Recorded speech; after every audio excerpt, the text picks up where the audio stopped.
Bismillahirrohmanirrohim. Assalamualaikum warahmatullahi wabarakatuh. Syukur alhamdulillah kita bisa berjumpa lagi di channel ini. Sholawat serta salam kita curahkan kepada junjungan Nabi kita Muhammad Sallallahu Alaihi Wasallam. Allahumma sholli ala Sayyidina Muhammad, wa ala ali Sayyidina Muhammad. Harapan dan doa kepada saudaraku semuanya. Semoga selalu diberikan kesehatan, dilapangkan rizkinya, dipanjangkan umurnya, dan diampuni segala dosa-dosanya. Amin amin, ya robbal alamin. Sahabat yang beriman yang dirahmati Allah. Video kali ini akan membahas tentang 4 wali Allah yang menjaga alam semesta ini. Sebagai orang Islam tentu tidak asing lagi dengan anugerah Allah Subhanahu wa Ta'ala untuk para walinya. Menurut akidah Sufi, wali Allah adalah sosok yang ditunjuk oleh Allah dengan berbagai keistimewaan berupa karomah yang dimiliki. Umat Islam perlu mengenal dan memuliakan mereka karena mereka adalah intisari ulama soleh terdahulu, pimpinan ulama terkini, dan pemuka para wali. Dahulu kala, ada 4 wali agung yang terkenal di kalangan umat Islam Timur dan Barat karena keistimewaannya ada di 4 penjuru arah. Ada 4 wali agung Allah yang dikenal dengan nama wali kutub. Mereka ada di 4 penjuru arah atau disebut dengan wali autad. 4 wali tersebut bertugas menahan alam semesta. Berikut 4 wali agung Allah yang terkenal di kalangan umat Islam. 1. Syekh Abdul Qadir Al-Jailani. Syekh Abdul Qadir Al-Jailani memiliki nama lengkap Abu Muhammad Muhaiddin Abdul Qadir Al-Jailani. Ia adalah seorang ulama fikih yang sangat dihormati dan dianggap wali dalam dunia tarekat dan sufisme. Di antaranya karomahnya ialah bisa menghidupkan orang mati yang sudah meninggal ratusan tahun. Diriwayatkan dalam sebuah kitab, suatu ketika Syekh Abdul bertemu dengan umat Islam yang sedang berdebat dengan umat Nasrani. Mereka saling memperdebatkan Nabi yang paling sempurna di antara Nabi Muhammad dan Nabi Isa. Syekh Abdul Qadir bertanya kepada orang Nasrani, apa yang menjadi dasar dan apa dalilnya Nabi Isa lebih sempurna dari Nabi lainnya. Lalu orang Nasrani menjawab, Nabi Isa mempunyai keistimewaan yakni mampu menghidupkan kembali orang yang sudah mati. Selanjutnya Syekh Abdul Qadir membuat kesepakatan dengan orang Nasrani, jika ia mampu menghidupkan orang yang sudah mati maka bersedia untuk mengimani Islam. Orang Nasrani menyetujui permintaan Syekh Abdul Qadir untuk bersedia masuk agama Islam dan beriman kepada Nabi Muhammad. Mereka bersama-sama mencari kuburan tua yang berisi mayat berusia sekitar 500 tahun. Selanjutnya di depan kuburan, Syekh Abdul Qadir mengucapkan, Kum biiznillah, yang artinya bangunlah kamu dengan izin Allah. Seketika itu, kuburan terbelah 2 dan mayat keluar dari kuburan sambil bernyanyi.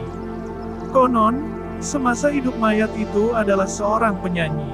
Menyaksikan peristiwa aneh tersebut, orang Nasrani tersebut tercengang dan memenuhi janjinya masuk agama Islam. 2. Syekh Ahmad Arifai. Syekh Ahmad Arifai adalah seorang ulama sufi berkebangsaan Irak abad ke-6 Hijriah atau 12 Masehi. Ia lahir di desa Hasan, Kegubernuran Wasit, Irak, dan meninggal di desa Ubaidah, suatu tempat yang terletak antara Wasit dan Basra. Ia dibanggakan oleh sejumlah ulama terkemuka kala itu. Di antara karomahnya ialah mencium tangan Rasulullah Shallallahu Alaihi Wasallam pada tahun 555 Hijriah. Saat itu Syekh Ahmad Arifai berumur 43 tahun. Beliau berangkat ke Mekah untuk melaksanakan haji. Setelah di Mekah, beliau pergi ke Madinah untuk berziarah ke makam Nabi Muhammad. Sesampainya di Madinah, Syekh Ahmad bersama para jamaah menuju ke Masjid Nabawi. Para jamaah melihat langsung bahwa Nabi Muhammad menjawab salam dari Syekh Ahmad Arifai. Syekh Ahmad Arifai berkata, Assalamualaikum wahai datuku. Lalu muncul suara Waalaikumsalam salam wahai anakku. Imam Arifai lalu masuk ke dalamnya dalam keadaan gemetar dan menggigil.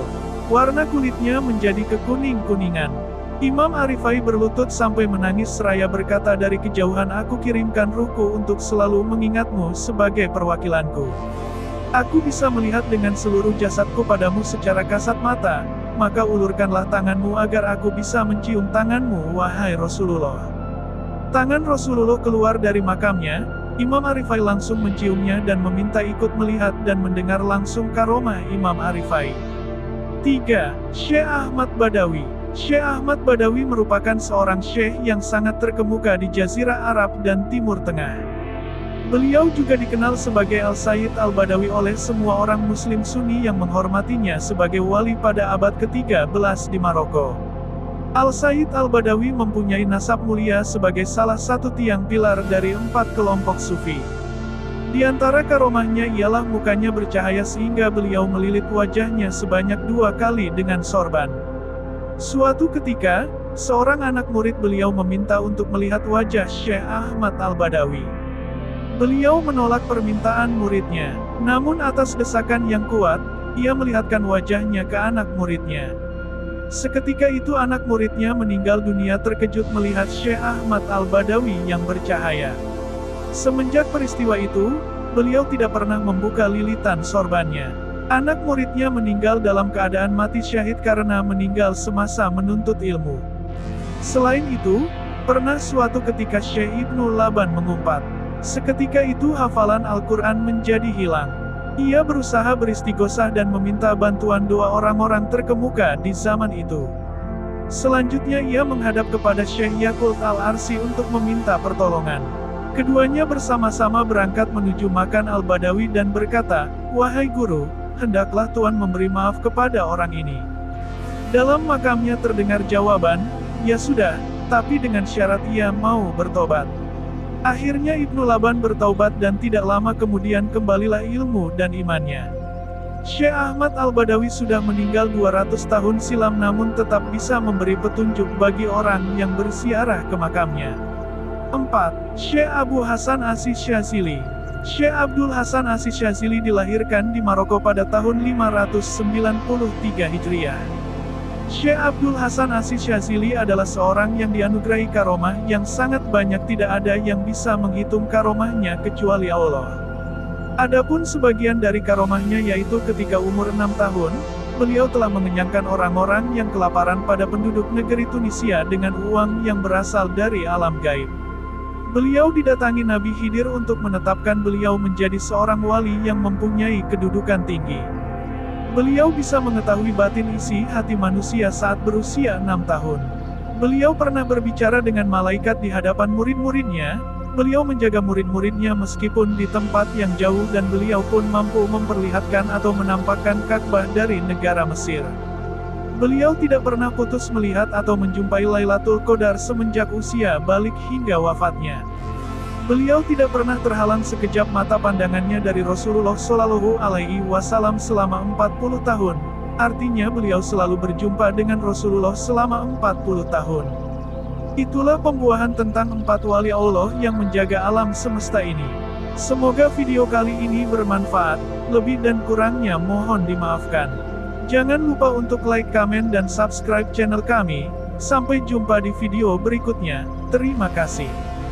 Wassalamualaikum warahmatullahi wabarakatuh.